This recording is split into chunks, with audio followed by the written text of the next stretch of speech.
Yeah, so the game is here on KCCI. If you don't want to head out there, snow is going to be falling eventually this morning. We're keeping an eye on that snow, but it's a weather impact today because of the wind. Exactly, yeah. Look at these wind gusts. They've just been howling and just consistent overnight. Right. Woke me up at least a dozen times, and if it woke up you as well, maybe grab an extra cup of coffee. You'll need it. But we're right around almost to Thanksgiving. We're almost there.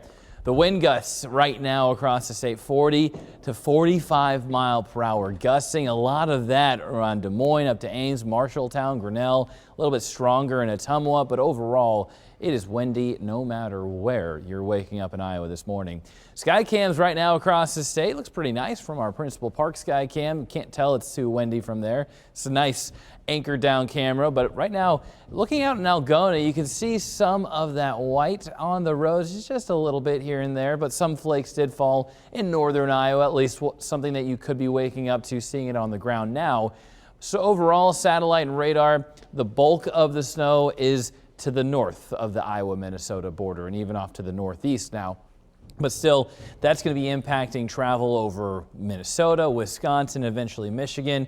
Just seeing some light flakes still possible, some light flurries, especially in north central Iowa. Have seen them dip down in central Iowa this morning earlier as well.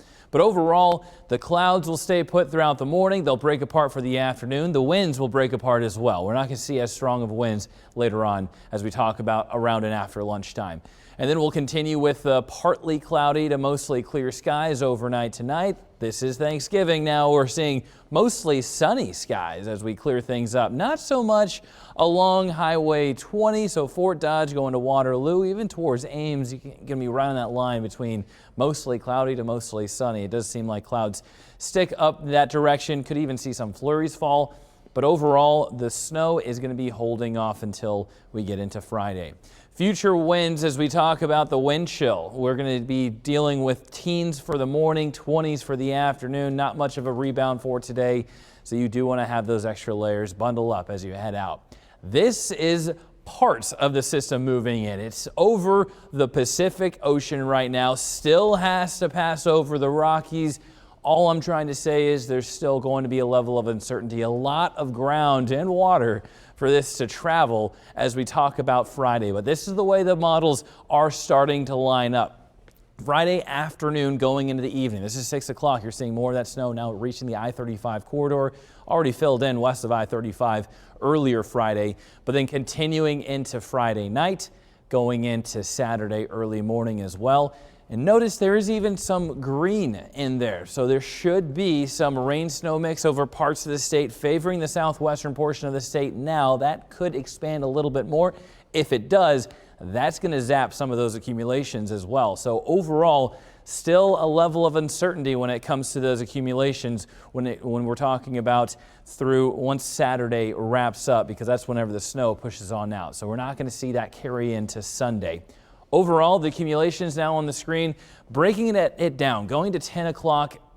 This is Friday night. Notice most of the state seeing some snow, mainly dusting to light snow, but then overnight starts to fill in. We'll see more light to moderate snow start to fill in, even some heavy snow, which is indicating a possibility of 6 inches or more. This is by 9 a.m. Saturday, so already a chance for heavy snow, but then the snow lasts throughout Saturday, so we're still going to have that fill in.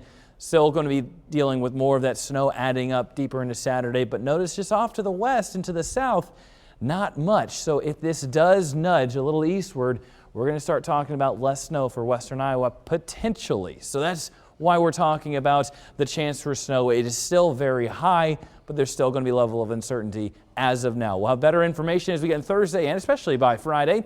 But then after the snowfall, get ready for the cold. Highs return to the teens and lows in the single digits next week.